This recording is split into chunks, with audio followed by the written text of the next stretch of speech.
It's time to talk sports. It's Hacksaw's Headlines, a panorama of the world of sports, stories, comments, and opinions.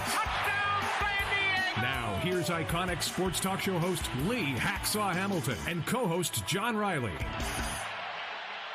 Who wants to talk sports? We do. Good afternoon, everyone. It's a Thursday. This is Lee Hacksaw Hamilton, along with my co-host John Riley. We welcome you to Hacksaw's Headlines, our weekly podcast. John, as we head towards a great sports weekend, I think we're going to be here till Saturday. We have so many topics on the table. How are you? I'm doing good. I mean, yeah, you rolled in the door with this huge list, and I'm thinking, man, hopefully we can fit it all in today.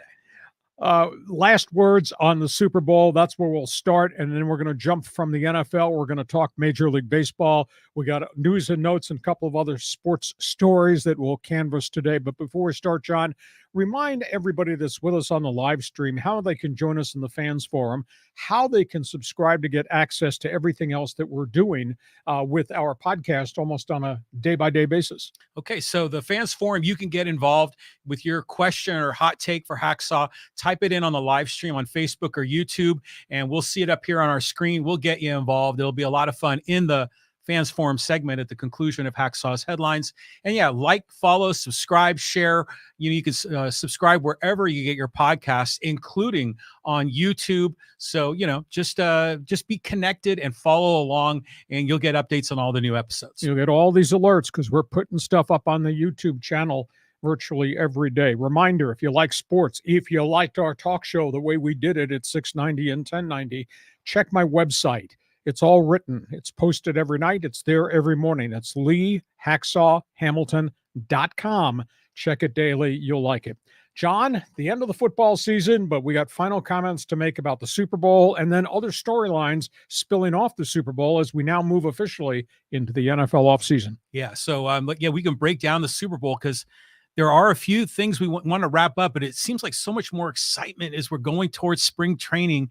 But yeah, there still are a few things to chat about with Super Bowl Sunday. They had the unbelievable parade in Kansas City with Patrick Mahomes and Travis Kelce and the Super Bowl trophy.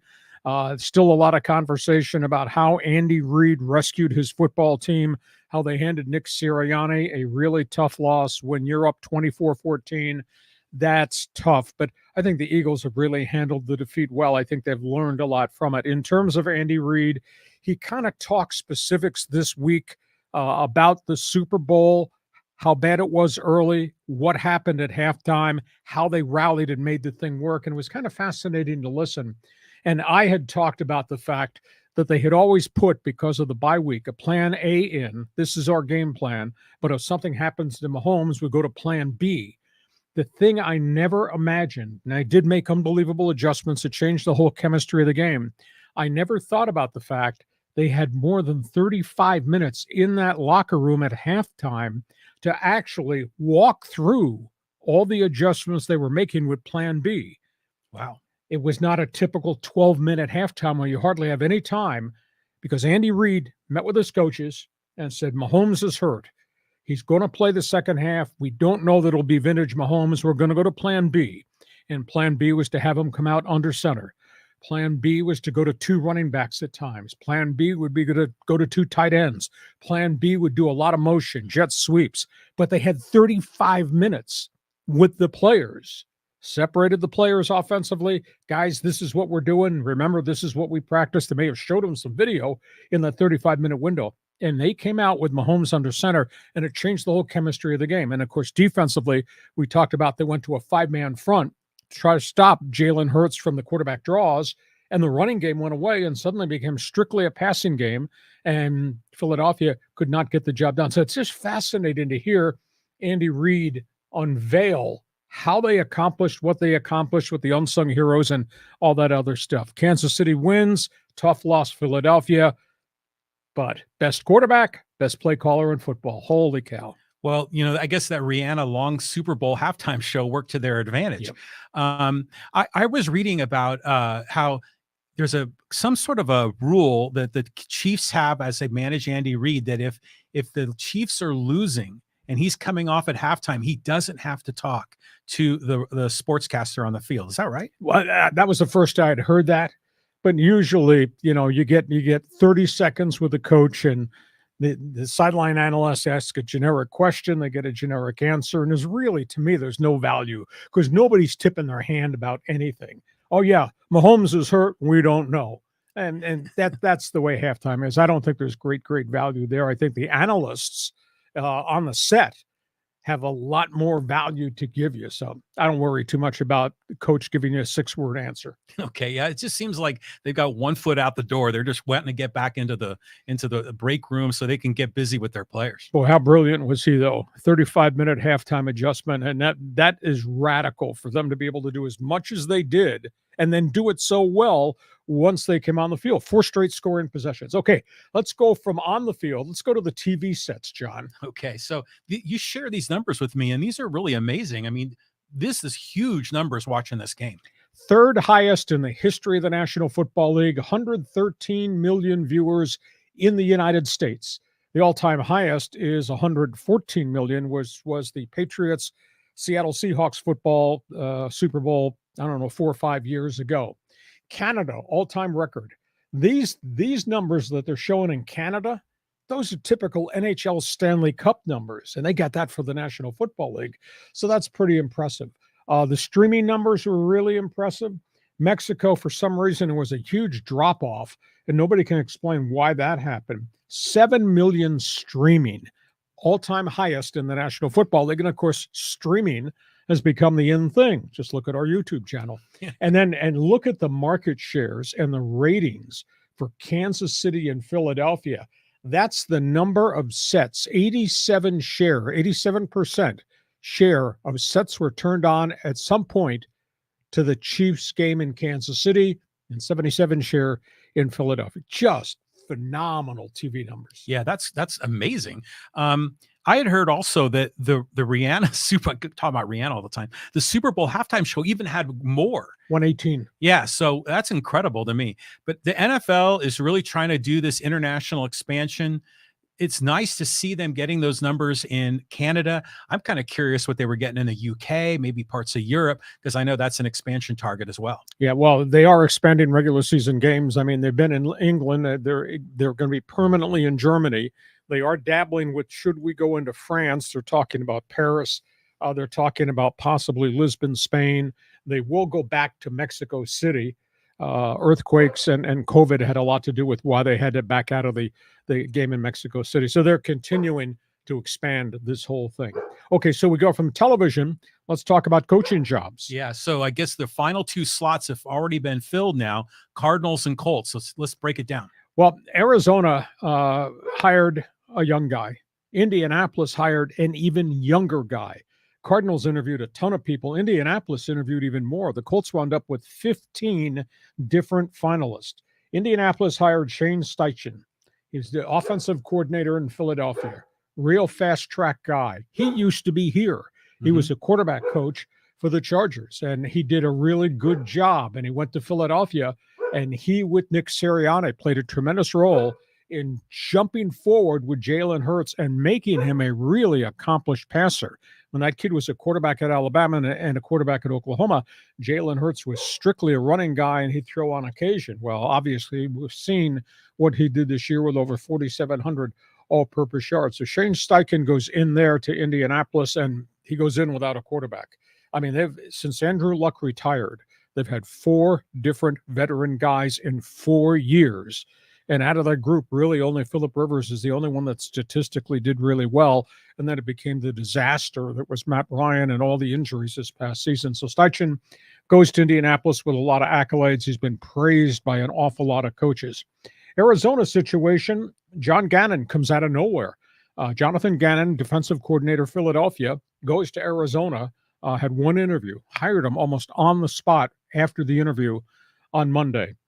Guy helped mold that Eagle defense. As general manager went out and got him a lot of quality players to make the Philadelphia defense a Super Bowl type team. He walks into a tough situation. He's going to have to hire a good offensive coordinator who's going to be able to put his thumb down on Kyler Murray and make him a better, more consistent quarterback. He also walks into a situation where their defense is ragtag. And Arizona's got 38 unsigned free agents. So I think there's going to be a lot of roster churn and turnover there. Indianapolis, if they get everybody back healthy, and that was the biggest issue that killed them last year, and they're going to have to go get a quarterback. But if they get everybody back healthy, I think they'll jump back quicker. And I don't know what to make of the Arizona situation because everybody in NFL circles is of the opinion Kyler Murray's not a student of the game. He's just kind of living off his athleticism. And if you're going to be an NFL quarterback, you got to be fanatical about studying. And Murray has not really shown that yet. So last two coaching jobs were hired. I think the novel one to me is Frank Reich in Carolina, because I do think that's a smart guy, and they're going to go get a quarterback, and then we'll see if he can fix Carolina like he kind of fixed Indianapolis after Andrew Luck retired, and then obviously the impact of Sean Payton landing in Denver with both feet on the ground like a hurricane. So it's interesting off season. But your reaction to the last two hires? Yeah, I mean, I love seeing young guys get a shot, but the one piece that I noticed is on Twitter, I saw a video of Jeff Saturday on like a little fishing boat, recording a video, and really class act, wishing, Steichen, the best of luck, and really, supporting Colts Nation.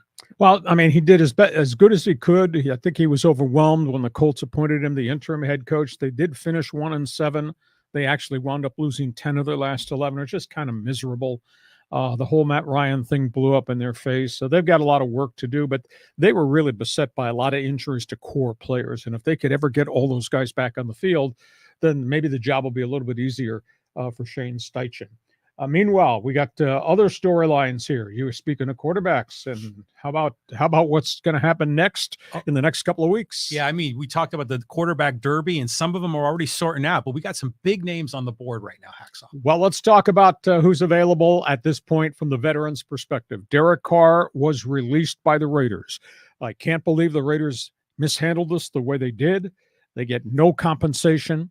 If they had allowed him to go talk to teams, they could have worked out a conditional trade and gotten draft pick payback for 9 years of service. Instead, they get cap space, $29 million cap space, but Derek Carr walks out the door, gets to handpick where he wants to go.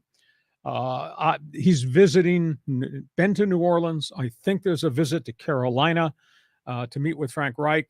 Could be a visit to the New York Jets. Remains to be seen if Washington is going to commit to their young quarterback that finished up last season, or whether or not they'd jump back in and go get a market. But he's going to get signed pretty quickly, and I think he'll be the first quarterback that's going to be off the board. Aaron Rodgers is in the middle of his darkness. Aaron Rodgers is trying to decide who loves me, who doesn't love me, where should I play, do I care, etc. But he's got all this money tied up in his contract. I just find it hard to believe that he would leave Green Bay. He is Green Bay. He's part of his history of Green Bay's great quarterbacks, which stretch from Brett Favre back to Bart Starr to Aaron Rodgers. I know the Jets are out there. The Jets supposedly preparing an offer for Aaron Rodgers. I just have a hard time believing that the Jets would do this, that they would give up a 1 and a 3, because that's the rumor for a 38-year-old quarterback. And I have a hard time believing Aaron Rodgers would leave the 404 area code. That doesn't make any sense to me. And the great mystery is Jimmy G. What does Garoppolo do coming out of San Francisco? It is interesting this week. Joe Montana popped off. He thinks the 49ers ought to keep Garoppolo. You got Brock Purdy, you got Trey Lance, both of them coming off surgeries. Garoppolo is off his surgery and is completely healthy. It'll be interesting to see who makes a run at Jimmy G. Don't rule out the Raiders on this one. Mm-hmm. And the reason, connect the dots, there's my pen. Head coach, Josh McDaniels. Mm-hmm. Where did Jimmy G come from before San Francisco? New England. Who was his coordinator? Josh McDaniels. Mm-hmm. Maybe we connect the dots on that one. So, all right, give me your spin. Where do you think Carr winds up? What does Aaron Rodgers decide? And then your thoughts on Jimmy G. Yeah, so I mean, I saw those rumors as well about Jimmy G with the Raiders. I think that's a great spot for him because of the familiarity, and it's still kind of indirectly a connection to the Bay Area, so the locals will be happy for him. As far as Aaron Rodgers go, yeah, just go back to Green Bay and let's get on with it. And then as far as Derek Carr is going. Yeah, Carolina makes sense, but I don't know. I'd like to see him go to Washington. Because after everything the former Redskins, now Commanders, have been through, it'd be nice for them to have a solid quarterback and to kind of rebuild that franchise. They've got some good young guys on that roster. They've not had any good quarterbacking of late. But, with they're 2 deep at running back. They're probably 3 deep at wide receiver, led by Terry McLaurin. You got Rivera. But they did draft Sam Howell, and that kid played pretty well right at the tail end of the season. And they kind of announced that Howell might be the quarterback when the OTAs open up for Washington. So why would Derek Carr want to go there unless there's a guarantee that I'm going to be the guy and they got to pay me a lot of money to go? I'd like to think New Orleans, but New Orleans has got such monstrous salary cap problems. I don't see how in the world New Orleans could creatively come up with some type of contract. So that bears watching. I do think Derek Carr is going to be the first domino that's going to go off the board. Okay, that's football. Before we get to baseball, let's just remind everybody about the Fans Forum and how they can subscribe. So they'll get all the alerts Monday through Saturday for what we put up on our podcast. All right, we got a nice live stream audience going right now. So by all means, jump on board, get involved in the Fans Forum, leave your question or comment for Hacksaw. And by the way, if you're watching the live stream on YouTube or Facebook, give it a thumbs up, a like. That kind of helps out the algorithm, kind of get a little more exposure for the podcast. And at the same time, subscribe on YouTube. I mean, that's just the easy thing to do. You get the updates, the alerts whenever we drop all the new episodes and clips, and now those YouTube shorts that we're doing. And a reminder, please check my website. If you like what we did on Talk Show Radio, you're going to like our website. It's all written. You give me 5 minutes, and I'll give you every story in the world of sports. Website, LeeHacksawHamilton.com. Baseball, spring training has opened. Cactus League Grapefruit Circuit. Pitchers and catchers pouring into camps. Yeah, I mean, it's so much excitement. And I'm following on my Twitter feed, like a lot of the local newscasters are out in Peoria. And so they're getting video shots of the guys hanging around the batting cage, guys working on infield. So the enthusiasm is through the roof. Well, story number 1 has to do with El Nino. And I'm not talking about the weather forecast outside. I'm talking about Fernando Tatis. And then we're going to talk about the lineup changes and the way the dominoes are falling and pitching. I mean, there are a lot of baseball topics on the table. Tatis has started workouts in right field. He will get a look-see in center field during early spring training. They might play him in a couple slots just in the infield. They're also going to let him be a part-time designated hitter. The Padres storylines as we start this camp is how healthy is he? Can he stay healthy? Wrist and shoulder. Can he cope with being public enemy number 1? We thought Manny Machado got booed a lot of places. I think Tatis is going to get some of that belligerent reaction from different fans.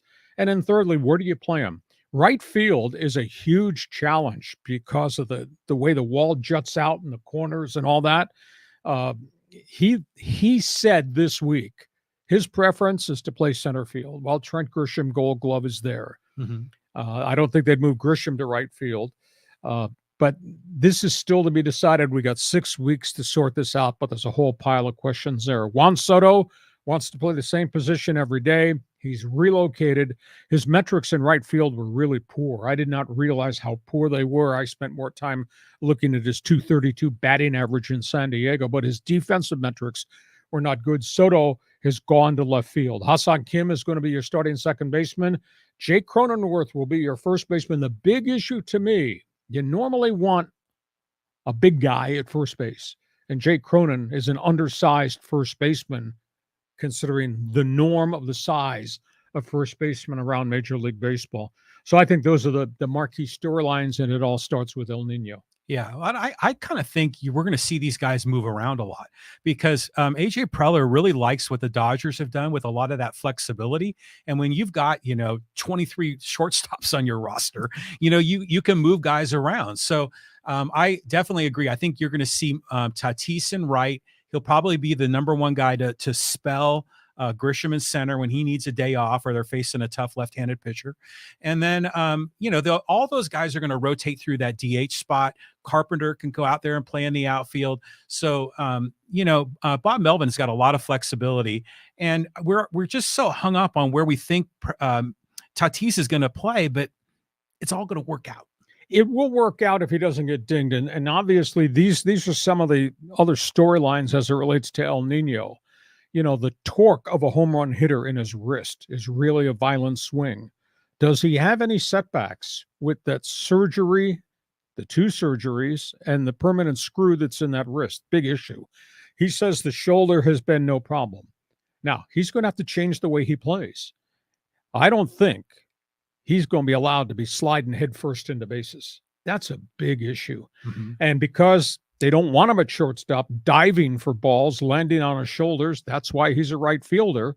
But now you get into the issue of diving for fly balls, running into the wall. So there's a number of things there as it relates to his style of play. And then obviously, I think there's going to be just enormous pressure points on him emotionally. He's going to be the storyline every time they go play on the road. Mm-hmm. Oh, it's that guy. Look what that guy did. Mm-hmm. He got suspended. This guy got hurt. I don't think it's going to be easy for him early on. He's just going to have to weather it, steel himself against whatever type of junk comes out of the stands from fans in places like Philadelphia, New York, etc.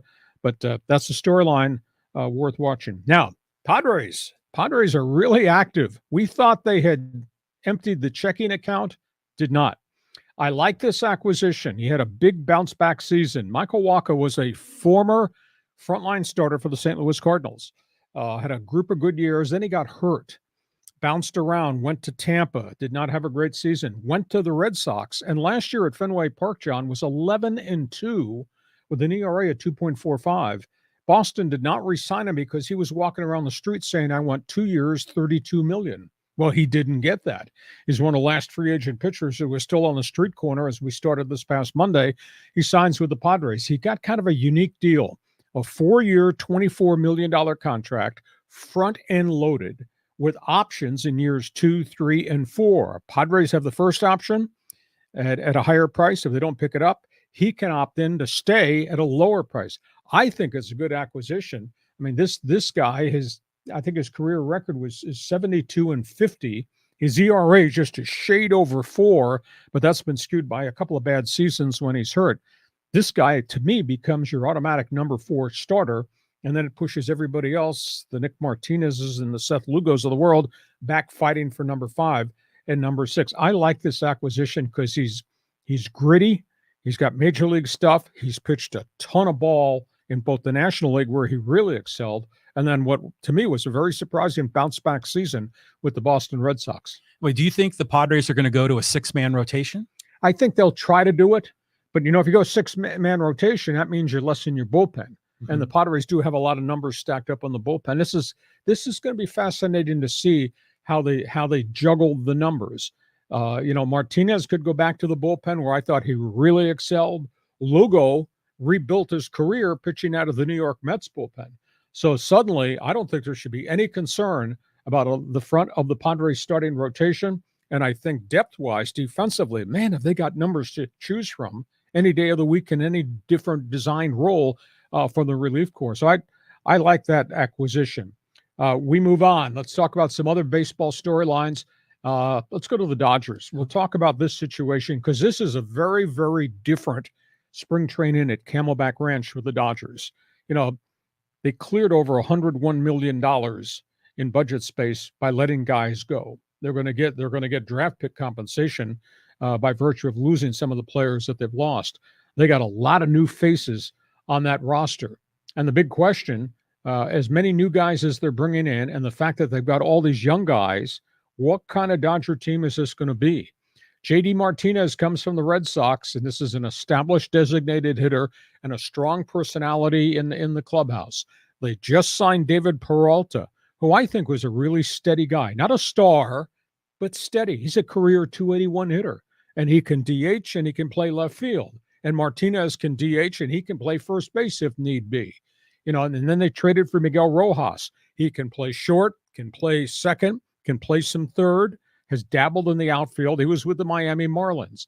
Jason Hayward, vested veteran, longtime Chicago Cubs, St. Louis Cardinal, heady veteran guy. Now, they hope he doesn't hit 220, but this guy has produced a large spot in different spots that he's played. Maybe they steal one. I mean, we've talked about the Dodgers being a little bit thin at the back of the rotation. Well, Noah Syndergaard, the ex-Met legend, he's 2 years removed from surgery, and he pitched pretty well last year, a chunk of it with the Angels, and then, of course, he got traded to Philadelphia right at the very end. if he can be close to what he used to be with the New York Mets, even if he's not hitting 99 miles an hour, boy, that's the guy you give the ball to as your third or fourth starter. And they just re-signed Jimmy Nelson, who was a former frontline starter with the Milwaukee Brewers. He had tremendous statistics in Milwaukee, and then he had shoulder surgery and then back surgery. He's hardly pitched for 2 years, but he's pitched himself back into the mix here because it looks like after multiple surgeries that Jimmy Nelson is finally healthy. And then so you got all those veterans coming in the front door, and we've talked extensively about the shipment that's coming from Oklahoma City, the Miguel Vargases of the world, and Gavin Lux, who's going to be their starting shortstop, and James Outland, who they think is going to be their starting center fielder. And they got 3 young pitchers, all who got cups of coffee at the end of last season and pitched okay, led by Ryan Pepio. It's fascinating. It's going to be a very, very different Dodger roster, but it's interesting how they're renting all these guys. And they're doing it this way because a year from today, we might be talking about Shohei Ohtani showtime at Dodger Stadium. Yeah, I mean, this is actually a really good roster. I mean, these guys they're bringing in, I mean, it's not like the Dodgers of the last few years, but this is still a very, very competitive team. You know, they've got a lot of other superstars, you know, Mookie Betts, and we can go down the list of all these other great players. I forgot that they signed Syndergaard. I mean, that's a nice pickup. And Jimmy Nelson used to be a very, very solid starter. So these guys, and they can make it work. Yeah, Hayward's probably not going to hit. I'm guessing he's going to be like the 4th outfielder.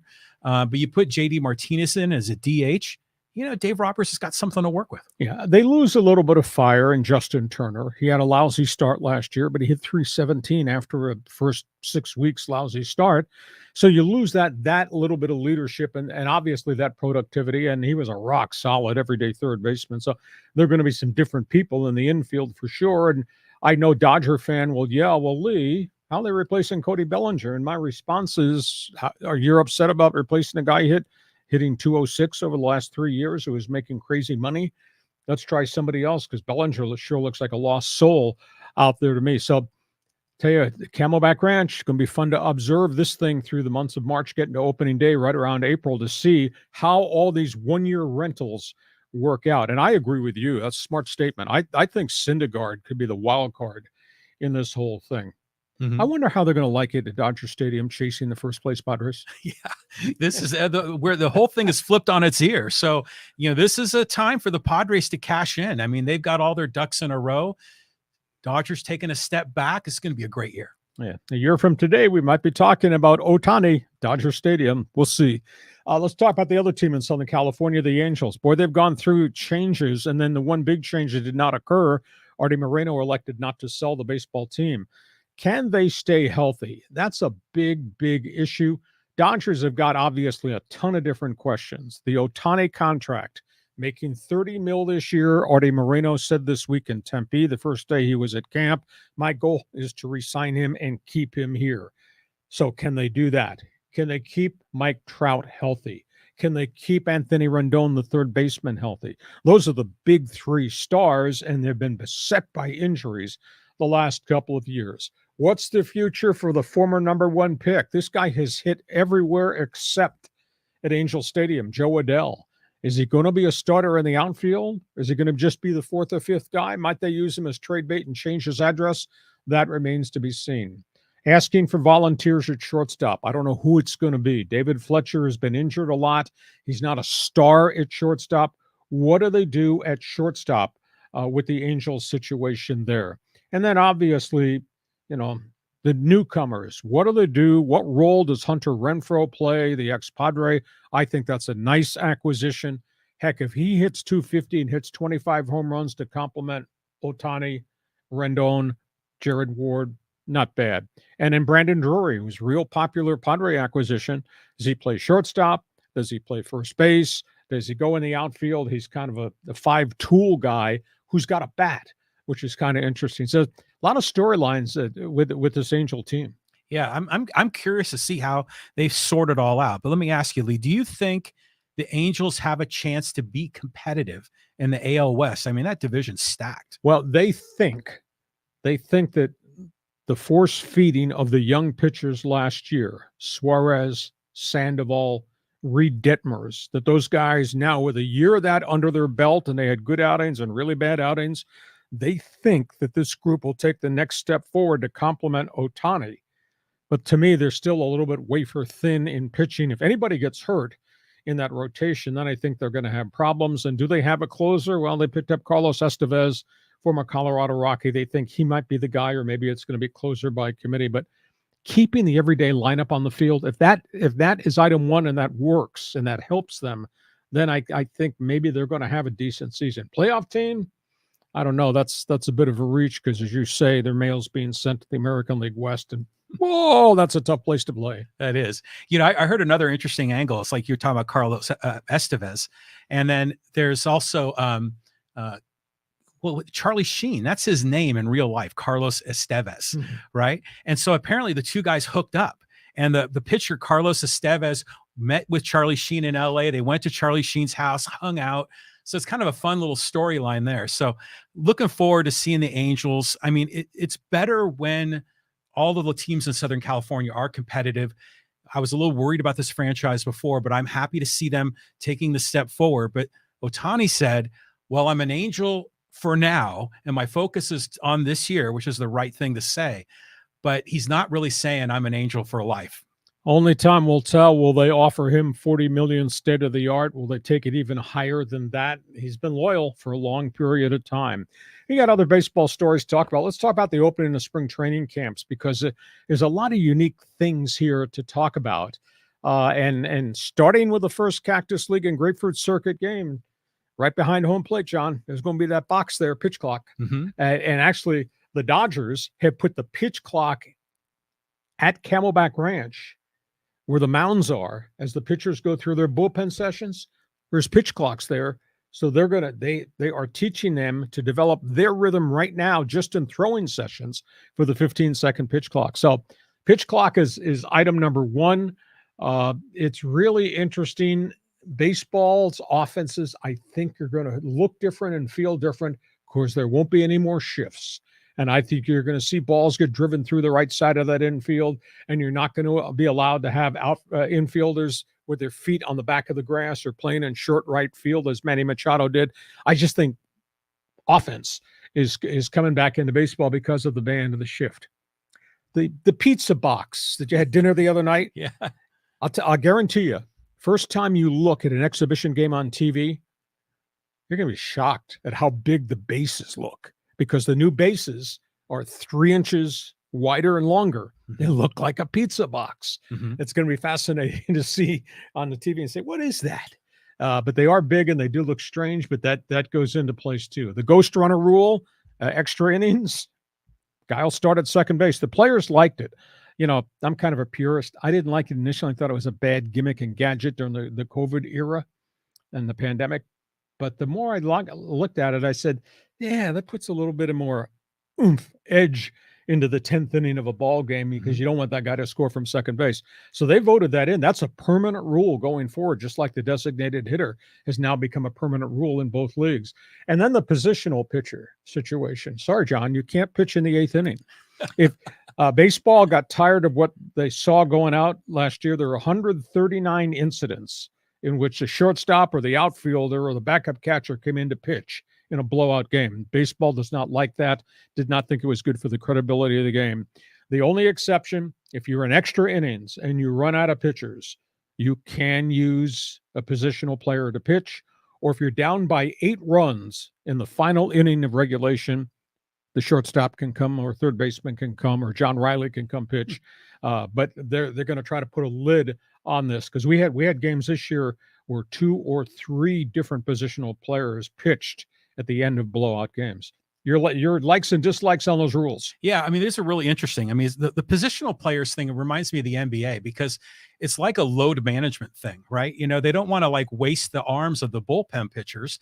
And for a fan paying big money, you don't want to go out there and, see Alexi Amarista pitching, so that's just a waste of time. The part that I'm really fascinated with is, even prior to making the bases bigger, I was always, I don't know, I just thought one of the beautiful things about baseball is how they got the base distances and the dimensions just right. I mean, you think about 90 feet and how close plays are at first base, how close plays are when they're stealing second. It's a matter of inches. And now with these pizza box bases, that's a matter of inches. And I think it's going to throw some of these things, they're going to be outs that were previously safe. I think this could make a subtle difference in the game. Well, we'll be watching a lot of instant replays there. Baseball saying goodbye to an unbelievably popular man. This story kind of came out of nowhere. Tim McCarver has passed away. Legendary St. Louis Cardinal and Philadelphia Philly catcher. Became a broadcaster with the New York Mets, then the New York Yankees, then on Fox TV. 21-year career as a major league catcher, Baseball Hall of Famer. He caught two of the greatest, most dominant guys of all time, Bob Gibson, Steve Carlton. Went to work with Fox, did Major League Baseball for 18 years with Fox, did 23 World Series. Very opinionated, very strong-willed guy. Passed away after a short illness. Jim Cott, legendary broadcaster, great pitcher with the Twins back in the day. Jim Cott was at his bedside as Tim McCarver passed away. Hell of a guy. And boy, did he have opinions. He was fun to listen to, but boy, did he have opinions. Yeah, he did. And he got a lot of hate, from fans around the league. I mean, I started following baseball when he was in his second stint with the Phillies. And that's how I kind of knew him initially. But I just remember that time that Deion Sanders dumped water on his head. I mean, so even some of the players didn't like his opinions. Exactly. But I'll tell you what, he was one of the first great players turned analysts. I mean, they're scattered all over every TV broadcast now, but he was the first one. So he has passed away. Interesting story, because baseball is always about good news and baseball is always about bad news. And at this time of the year, these stories kind of rush to the front. Let's start with Steven Strasburg. This is horrible news. I hate to say his career is in jeopardy, but he's had another setback in a series of setbacks coming back from injuries. He is not at the Washington National Spring Training Camp. This guy had a phenomenal start to his career with his velocity, the electricity, the pitches. He tore an elbow ligament very young in his career with the Nationals, recovered from that, came back, strung up some really good years. Then he suffered carpal tunnel damage in his wrist from the violent snap action, had that taken care of, and then he developed, it's called a thoracic outlet surgery. It's got to do with ribs and nerves in the upper collarbone area. They operated on it. He did all the rehab religiously, came back, made one start last year, shut it down again, spent the entire offseason rehabbing, went to throw a bullpen this past week. It flared again. He is out. I fear that he may have reached the end of the road, and it's the cruel part of baseball. And he's only 32 years of age.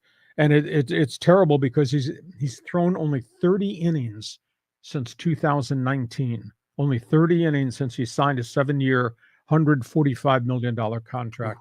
So the Nats are unfortunately on the hook for the money.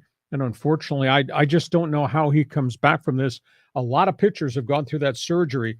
That surgery it's like a rib presses against a vein that impacts blood flow. And you take the rib out, and usually pitchers are able to come back from it. A bunch of them have, but for some reason, there's some nerve damage that he's dealing with in that neck collarbone area that's caused all this problem. His career numbers have been just absolutely tremendous. At 113 and 62. It's a tough news. And the good news is Cole Hamels has signed a contract with the Padres.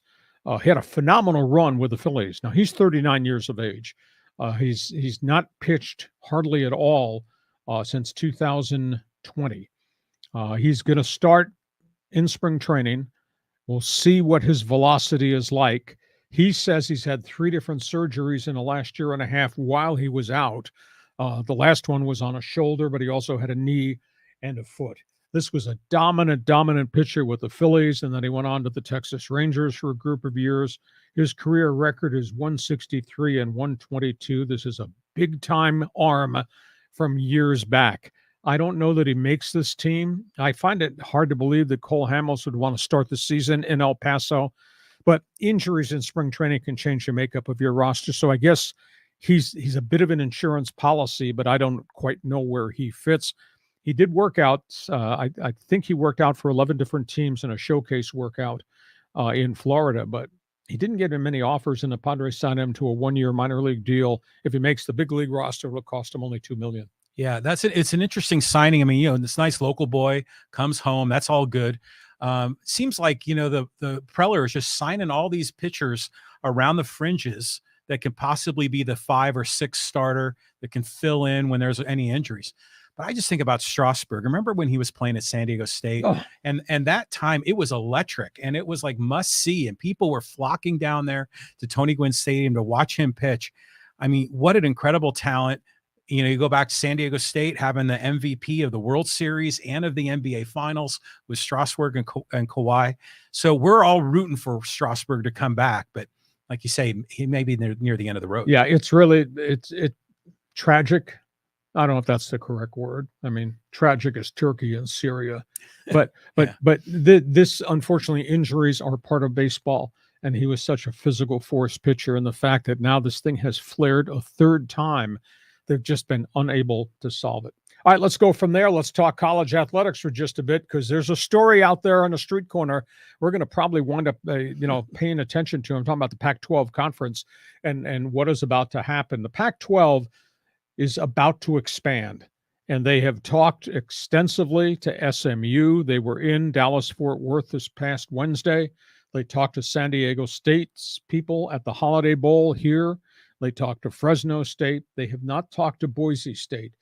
There's a lot of dialogue as to, are these the right teams to add to what will be the Pac-10 the minute USC and UCLA leave to go to the Big Ten in 2024?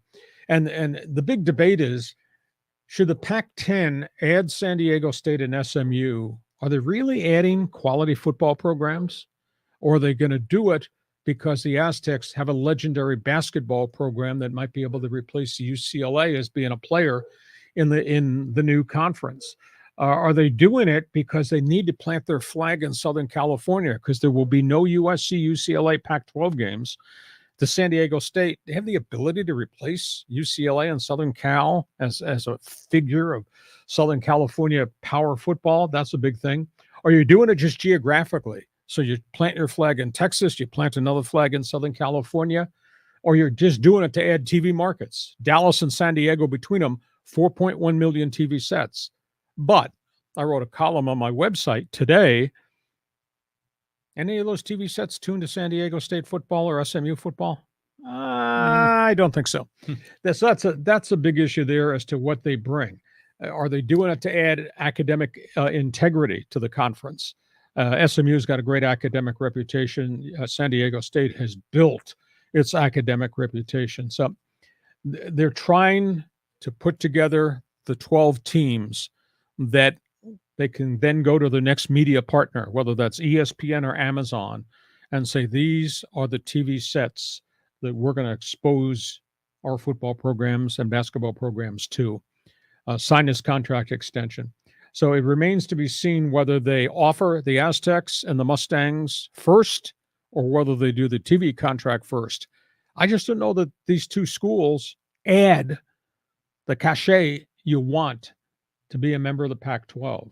To me, it's, with apologies in advance, it's like saying, oh, we're going to add Washington State to the conference. Well, Washington State's not a power. San Diego State's not a power.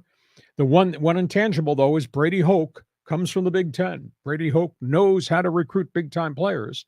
And if they get into the Pac-12, on his business card, it'll say Brady Hoke, San Diego State Aztecs, Pac-12 football. He'll be able to recruit big-time players here. But, there's a whole NIL angle to this whole thing. San Diego State's NIL money is minuscule compared to what they're doing at Southern Cal, what they're doing with the Oregon Ducks, Washington Huskies. So just saying you're in the Pac-12 does not guarantee you're going to be able to compete. I'd hate to see these guys join this thing and then all of a sudden realize that, we're Washington State, we're going to have a tough time competing. Yeah. It's so complex, a lot of different layers to it. That's my spin. Maybe the Pac-12 should just be 10 for now and just see how all this expansion shakes out. Your reaction? Well, I know they're going back, if you roll the clock back 30 or 40 years, there's a lot of friction, between the UC system and the Cal State system. Sure. And I think that was, this notion of academics and do they fit the Pac-12 profile? If there's a vote, I mean, it's a good chance, the Berkeley, UCLA would be gone, but Berkeley would probably not want to have San Diego State, in the conference with them. But let me ask you this, Lee, do you think that if there's a chance the Pac-12 could dissolve, and would maybe San Diego State be better off if they joined the Big 12? Well, Big 12, I don't think it's going to expand anymore because they just added 4. They just added Cincinnati and University of Houston, Central Florida, BYU. So I don't think they're going to get any bigger. I mean, Big 12 did that out of desperation. If I were the Pac-12, I would have conducted a middle-of-the-night raid and taken Oklahoma State and TCU and taken them out of the Big 12, moved them out here, because all of a sudden, if you take those 2 that are good programs and you're linking them with Oregon and you're linking Washington, now you get bigger names. But then again, there's the emotional departure of those schools want to leave the state of Texas and leave Oklahoma to come out here.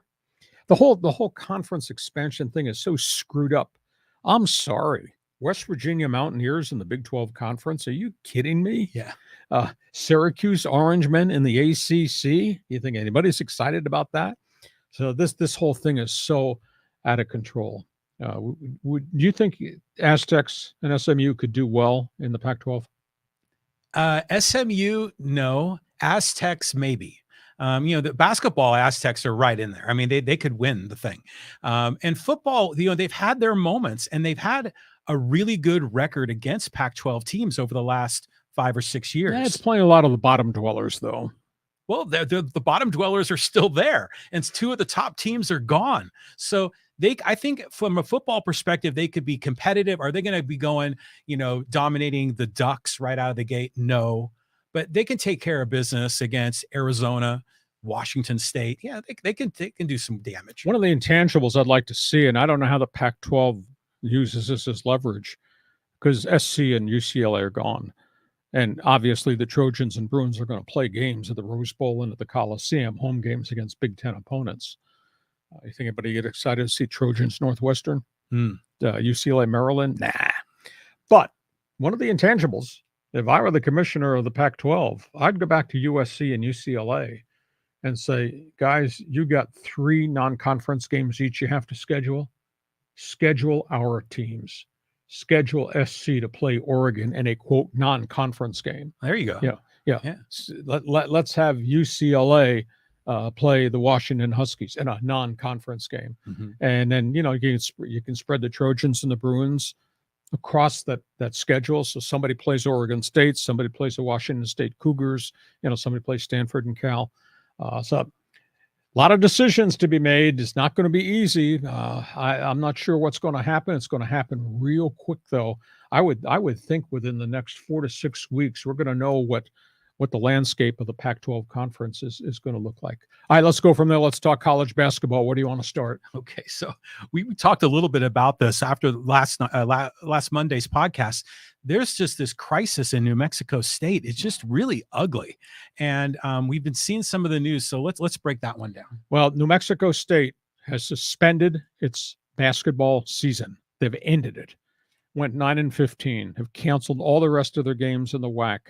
This is the aftermath of 2 incidents. Last fall, New Mexico State played New Mexico. They are the fierce rivalries. And there was a brawl and there was a shooting.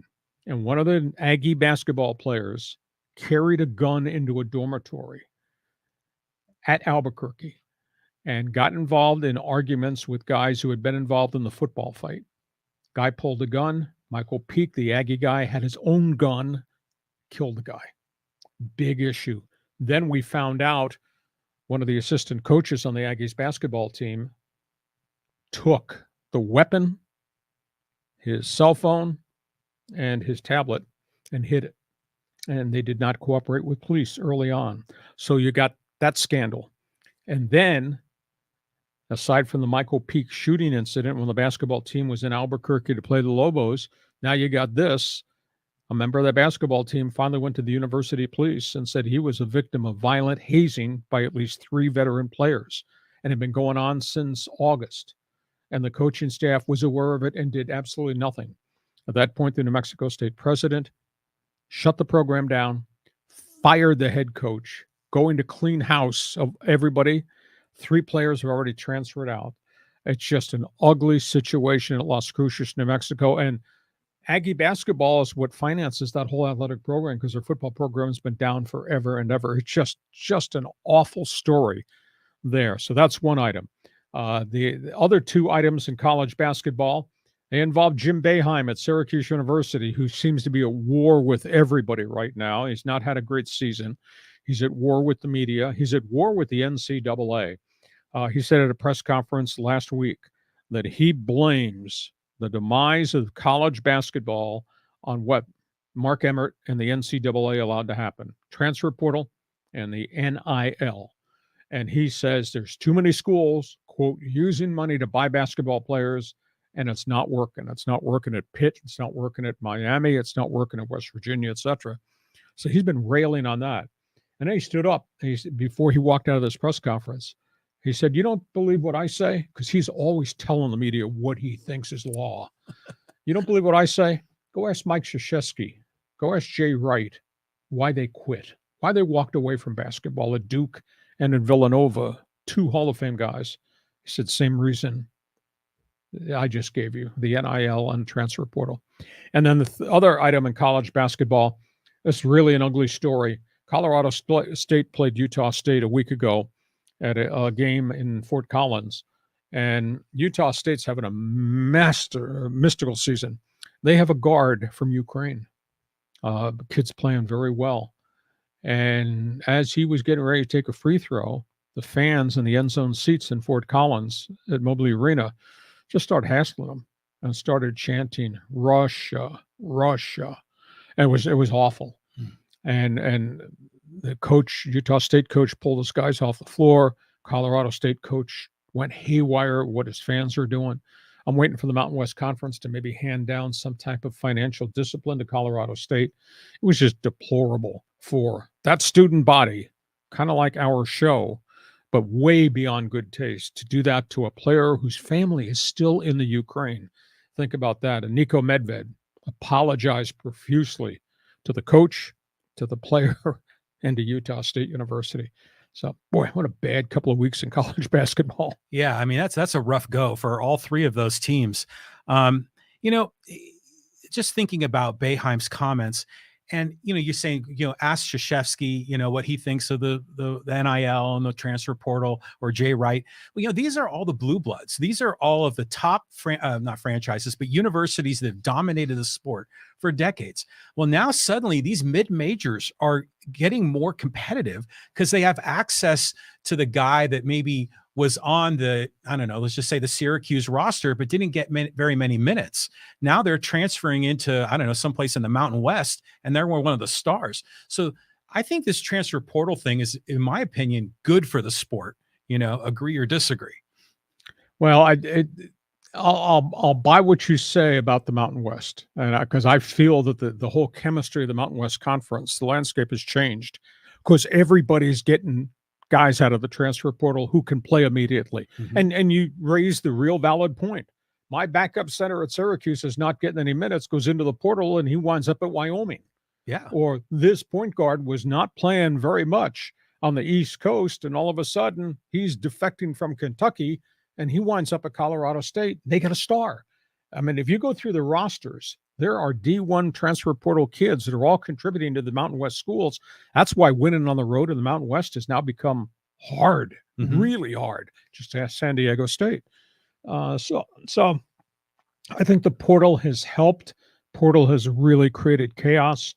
And to be honest with you, John, I just don't know how you can keep up with the NIL when those schools in Texas or these guys on the East Coast, the Kentuckys of the world, have got so much wealth to go get any recruit they want. And I don't see how the mid majors have anywhere near enough wherewithal to be able to compete, to keep players, get players, hold on to their own players. I don't care whether it's in the Mountain West or it's the Mid-American Conference or it's the Missouri Valley, all that next level down. That's catastrophe because they can't go get kids because they don't have the amount of money in the NIL to pay, and they're struggling to keep their kids because this kids' phones are ringing all the time. So it's going to change. NCAA has a new director. It's going to change, and the transfer portal is being reshaped as to when you go in, when you come out. It can't be the Wild West anymore. But I kind of agree with Boeheim on this. I think it's created just terrible chaos in college basketball. Last item here before we go to Fans Forum, names in the news. Yeah, so Tiger, Jimmy, I mean, this is the greatest thing about you, Hacksaw, is that you cover all the sports. We don't just focus on football. We get into auto racing and golf, so let's go down this path. Genesis Open, Los Angeles, Riviera, Tiger Woods, first tournament in more than a year. Tiger, has played in 3 majors in recent years, has not done well at all. Finished 47th in one, missed the cut in another, and then quit in the third one last year. The biggest challenge for him to play at Riviera, and he was 8 strokes back in the first round, the last I checked, just out of the gate. But the biggest thing with him is he's practiced, but he's not been able to walk the course. When he played with his son, he used a golf cart. When he practiced rounds, he used a golf cart. Even at Riviera early week, when he practiced, he did not walk all 18 holes. He stopped after 9 or he stopped after 16. And he now openly admits, I don't know that I can walk 72 holes to be in this tournament, but I'm going to try. So, the physical crisis that he's come through with the ankle, the Achilles, the broken leg, all the surgeries, I think it's still out there. And I know it's in his heart that he thinks he can still compete, but to me, it's a sad thing to see this guy go out there and just limp around on the course in day one, much less being able to make the cut and play all 4 days. So I hate to see that happen there. Jimmy Johnson is back. They're running at Daytona on Sunday, the Daytona 500. He dabbled in IndyCar for 2 years. He's a 7-time NASCAR points champion, went to IndyCar. First year, he ran just road races to get acclimated for Chip Ganassi. Last year, he ran super speedways. He actually led the Indy 500 for a group of laps during caution, and it scared the hell out of him. It is so fast, and the protections in IndyCar are so different than the big box cars that you're protected in NASCAR. I don't think he liked it. The amount of time it took for him to test and learn the intricacies of IndyCar, I just think wore him out emotionally. So he is back. He's running a new team. It's called Legacy Motor Club. It's under the Richard Petty banner. He is going to run super speedway races. He's not going to run in the Indy 500 this year, which kind of disappoints me because I thought he did really well at Indy last year, his first time on the track. But he's back in racing, so we'll see. You start a brand new team. That's an enormous challenge. I mean, you're talking about being an expansion team. That's what they are. How do you compete at that level with the next-gen cars? But Jimmy Johnson running Sunday, Daytona 500. We'll see what kind of speed he's got. Your thoughts on Tiger? Your thoughts on JJ? Well, I like Johnson, when he was doing Indy, and he's doing NASCAR. I like to see these kind of versatile guys, trying all the different motorsports. So good. We're going to see Jimmy Johnson back on the track. I'm looking forward to that. But Jesus, Tiger Woods, man. I mean, there's going to be, there already are novels and things written about this guy. There's going to be movies about this guy. It's just like a soap opera story. We're going to look in the history books, 50 years from now, and people will still be talking about the talent that he is and how he just wasted it with some of his off the field behavior, and it's a sad story. Well, his off the field stuff is obviously legendary, sadly. But we can't take away the greatness of the player. My goodness, for what he's accomplished over the course of his career in the Grand Slam events and how it was must-see TV every weekend, must-see TV every Sunday in the final round. And what he did in the majors, spectacular. But I hate to be critical because it's in his heart that he still thinks he can play. But physically, his body has betrayed him because of so many things that he's had. So tough call. We'll see if he doesn't do well at Riviera, if whether maybe he just steps away from it, and he can still play the Grand Slams, but it's not the vintage Tiger that we all came to love and respect. Mm-hmm. Yeah. How old is he right now? Pushing 40. Okay, so it's just such a shame. But I think one of the other angles to this whole story is that he's helping out his kid Charlie, and he's out there on the course with him. Maybe he's going to be the next coming. You never know. Only time will tell. Hey, we know what time it is now. It's time for Fans Forum. You got questions, we got answers. We invite you to join us very quickly on our live stream. We'll run through a couple of questions. We got some YouTube comments too. John, where do you want to start? All right, so let's go here to Dave EK. And he says, one huge factor for the Angels' possible record, new MLB schedule means fewer games against the AL West, more against the rest of the entire league. Teams play every team regardless of league. Well, I think balanced schedule is fascinating to me because if I were an Angel fan, I think I'd get tired of seeing the Astros and the Mariners and the substandard Oakland A's. I do like the fact you're going to play everybody and everybody's coming into your yard and you're going to their yard. I think that's a marketing jewel. And I think that's a real positive. It's positive here. Padres, as much as we like to talk about Padre-Dodger rivalry, I think fans like to see the Yankees come this way. They're fascinated to see how Tampa Bay does what Tampa Bay does or what the Minnesota Twins is. Like the coolest thing is to go to Petco Park and see the guy sitting right behind you wearing Minnesota Twins gear. And yeah, I came from Ironwood, Michigan. I'm a Minnesota Twins fan. He moved out here. He got deported out here. So I think that the new look schedule probably changes the pennant races a little bit. And I think the new look schedule playing everybody, I think is really great for baseball marketing because you're getting to see things you never, ever, ever see. Now, old traditionalists like you, Life O'Reilly, would say, hey, I just want the American League to play the American League and the heck with the interleague stuff and the National League, and then we'll play in the World Series. Well, that's changed. Well, now I'll tell you what, when I was a kid, you brought up where the AL and the NL were separate. And so the All-Star game and the World Series were very special. It was like bringing two worlds together.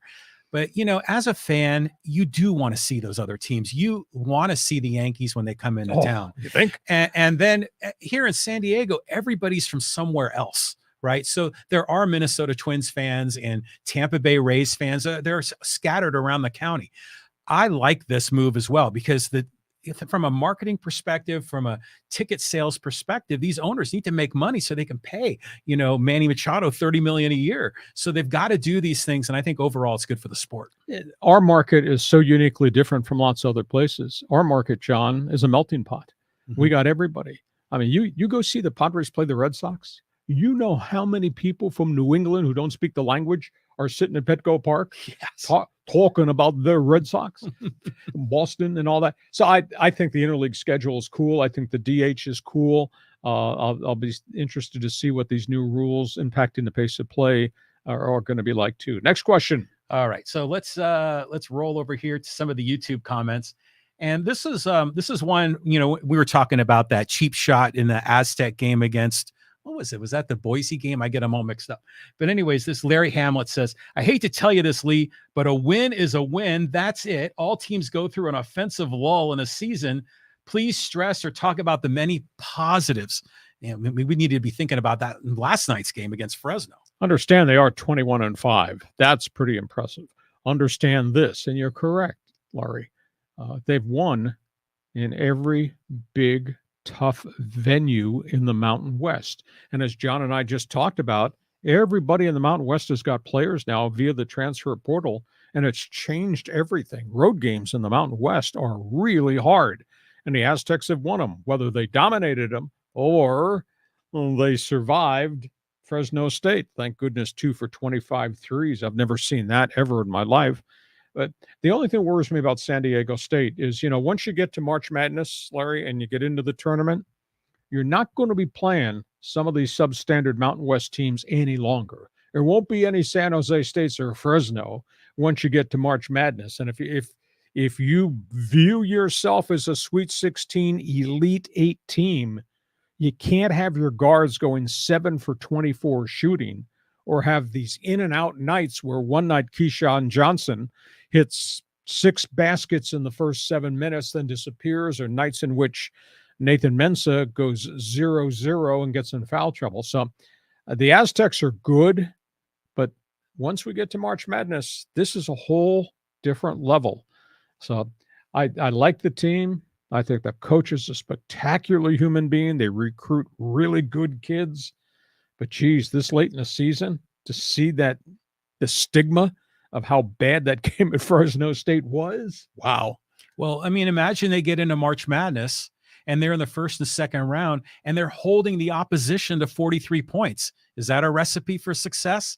It's ugly, but I think that can still work. Well, ugly is ugly, and it's a win. But guys in March Madness, are they going to shoot 43% or go 2 for 25 from the arc? Yeah. I don't know. That's open for debate, but we'll see how they finish the season. I do think they win the Mountain West Conference tournament because that's not a home game any longer. That's on a kind of a neutral court in Vegas. I think they'll do pretty well there. Next question. Well, that's Viejas East, by the way. The Aztecs dominate there in Las Vegas. All right, this is from Tyrone Biggums, and he's talking about Jim Irsay. He says, Irsay is a good owner. The issue is Ballard has been such a failure. Irsay lost trust in the process. His issue is he is too loyal to Ballard. He needed to fire Ballard and hire a new GM that he trusts to do his stuff. Well, but, while Ballard's been there as general manager, they got one of the really good offensive linemen in Quentin Nelson, and that general manager drafted Jonathan Taylor and Najee Himes, the two running backs, and he's the one that drafted these young wide receivers led by Paris Campbell and Michael Pittman. I mean, what's beset Indianapolis has been injuries, and obviously the one-year rental with the quarterbacks has not worked out very well. So we'll see. Steichen comes with a good track record. He's learned under some really good people. He coached here in San Diego. He took a lot from the relationship with Phillip Rivers. He obviously did a really good job in Philadelphia with Sirianni. So my gut feel is let's just see how this works, and I'll be intrigued to see what quarterback they wind up with. Now, I don't know that they're going to get a shot at C.J. Stroud, nor are they going to get a shot at Bryce Young unless they trade up to a top 5 pick. So they got a lot of work to get done, but I like the hire of the quarterback because I think he's a bright light. Yeah, I mean, it's funny we talk about Irsay and some of his nonsense, as an owner, but it always starts at the top. I mean, we've seen that in all the franchises. You have a good owner, you get good management, and it just works its way down the org chart. We'll see what the Colts do. Maybe they'll get Bryce Young, and that'd be great for that franchise, but they're going to need to get a QB. Oh, definitely. As I said, once Andrew Luck retired, off the top of my head, they went through Jacoby Brissett, they went through Phillip Rivers, then they went through Carson Wentz, and then they went through Matt Ryan, and that was kind of a disaster. Yeah. So let's see what this draft brings us. Next question here on Fans Forum. Fans Forum. Here we go. This is from M. Allen talking about Kyrie, and he says, Dallas and Phoenix will play for the Western Conference Final since Durant and Irving are the two best at their positions in the league. Well, which Kyrie shows up? That's a big issue. Kyrie came out flying his first couple of games with the Mavericks. Durant has not played yet for Phoenix. He's coming off the injury issue. I mean, there's no doubt that Phoenix will be tremendous in terms of starters. Devin Booker is just a great talent, and Durant is Durant, and that's a Hall of Fame career guy there, and they still got CP3.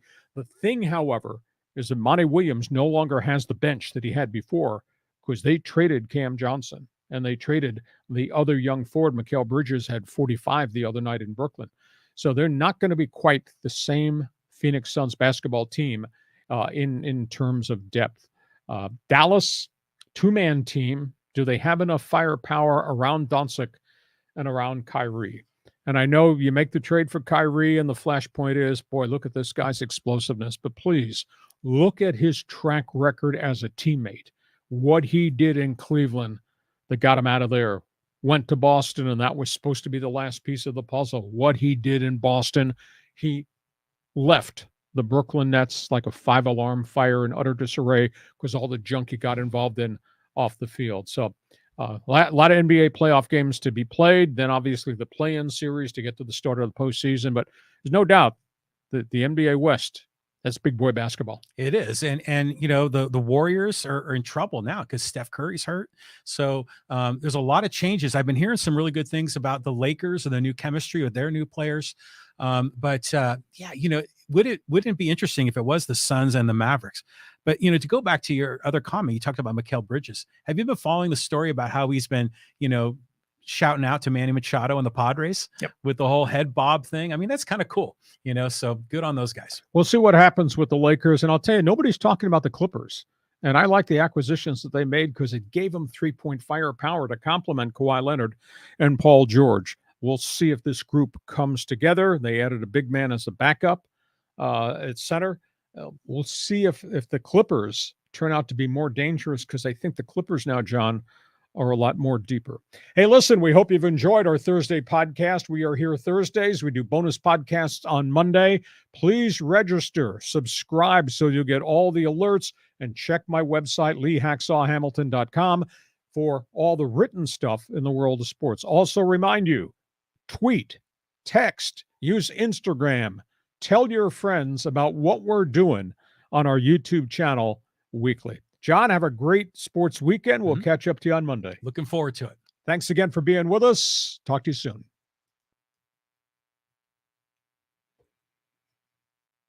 Join us again for Hacksaw's Headlines on YouTube, Facebook, and Twitter. And find the audio version on your favorite podcast apps. For more content, go to leehacksawhamilton.com.